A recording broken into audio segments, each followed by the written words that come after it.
नूह ने जब हक की आवाज उठाई तो दौलत के नशे में चूर सरदारों ने उनका मजाक उड़ाया। सरदारों ने दलीलें दी, तुम भी तो हमारे जैसे इंसान हो। नूह ने सुकून से समझाया, पर जिनके दिलों पर मुहर लग चुकी थी उन्हें कुछ समझ ना आया। 1 साल नहीं, 2 नहीं, सदियां बीत गईं। नूह ने दिन रात दावत दी, गलियों में पुकारा। मजाक जुल्म में बदल गया, पत्थरों से मारा गया, पर होश आते ही फिर पुकारा, अल्लाह से डरो। और फिर 950 साल के सब्र के बाद नबी ने हाथ उठाए। रेगिस्तान में कश्ती, ये कैसे होगा? और तंदूर से पानी उबलने का रहस्य क्या है? ये सब जानेंगे।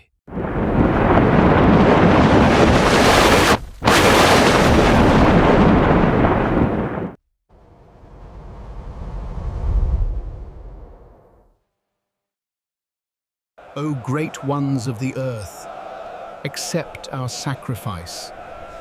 Hear our voices.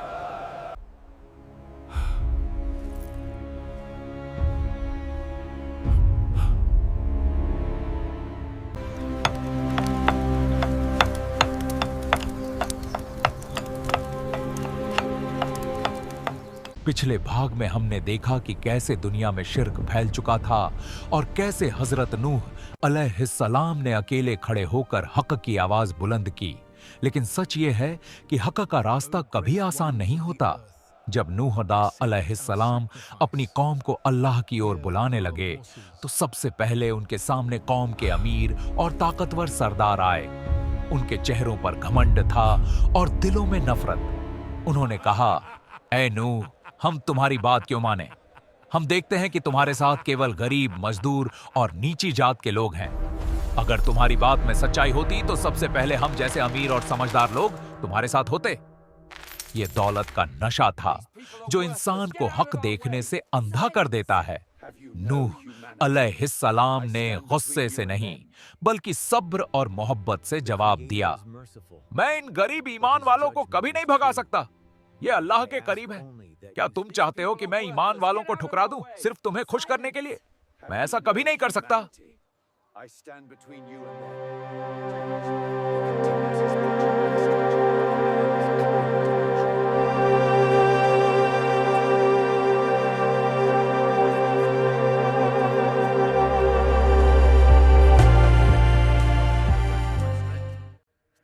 जब अमीरी और गरीबी की दलील न चली तो सरदारों ने दूसरा बहाना बनाया। उन्होंने कहा, तुम भी तो हमारे जैसे ही एक इंसान हो, खाते हो, पीते हो, बाजारों में चलते हो। अगर अल्लाह को पैगाम भेजना होता तो वह किसी फरिश्ते को भेजता।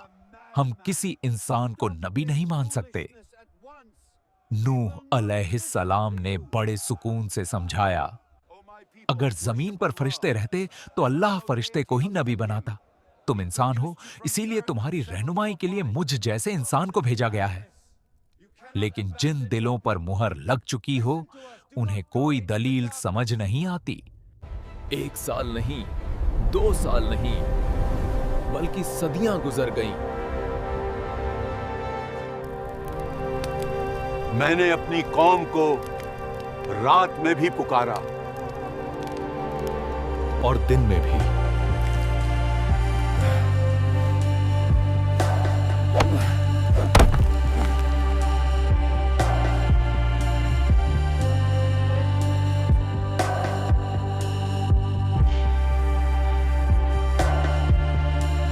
लेकिन दुख की बात यह थी, जितना वो बुलाते लोग उतना ही दूर भागते चले गए।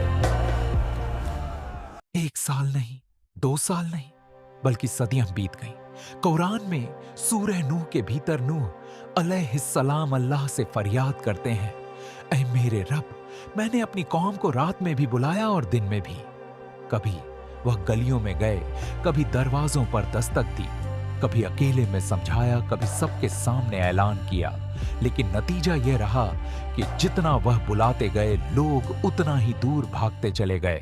O my people, I am to you a warner.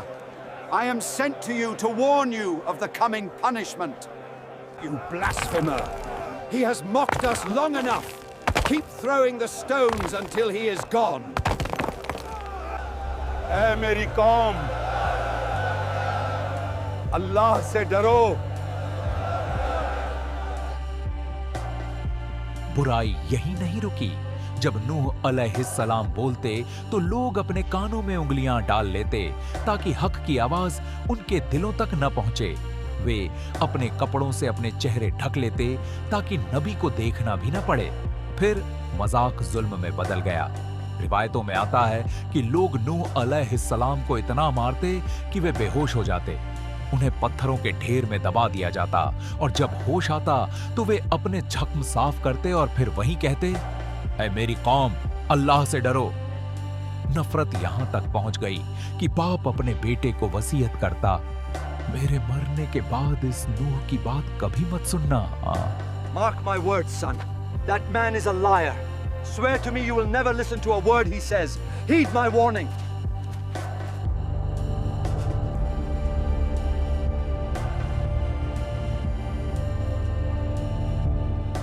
Signs are upon us. The flood will come as promised. Yet still, His mercy awaits those who repent.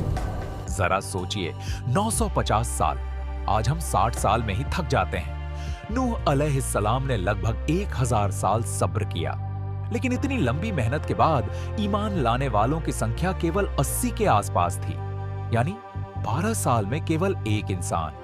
तब अल्लाह का फैसला आया, ऐ नूह, जो ईमान ला चुके हैं वही लाने वाले थे, अब इसके बाद कोई और ईमान नहीं लाएगा। उम्मीद का दरवाजा बंद हो चुका था।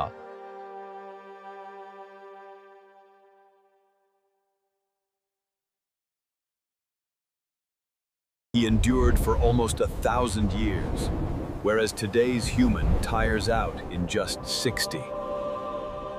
यह वह पल था जब एक नबी ने 950 साल के सब्र के बाद अपने हाथ उठाए।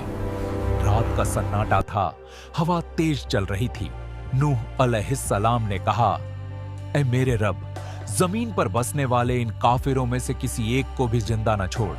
अगर तू इन्हें छोड़ देगा तो ये तेरे बंदों को गुमराह करेंगे और आने वाली नस्लें भी गुनहगार ही होंगी।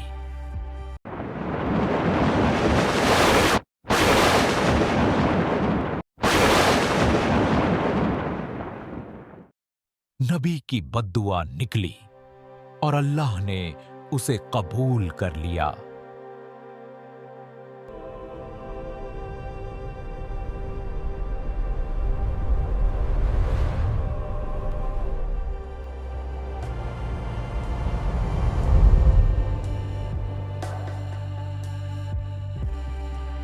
फैसला हो चुका था, दुनिया को पाक करने का समय आ गया था।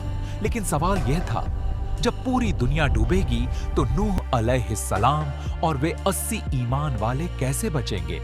तभी अल्लाह का हुक्म आया, ऐ नूह, एक कश्ती बनाओ। रेगिस्तान में कश्ती, ये कैसे होगा? और तंदूर से पानी उबलने का रहस्य क्या है?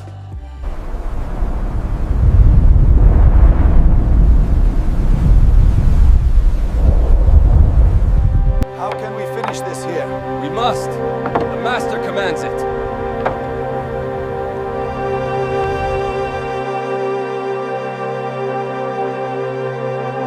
ये सब जानेंगे। भाग 3, तूफान की तैयारी में।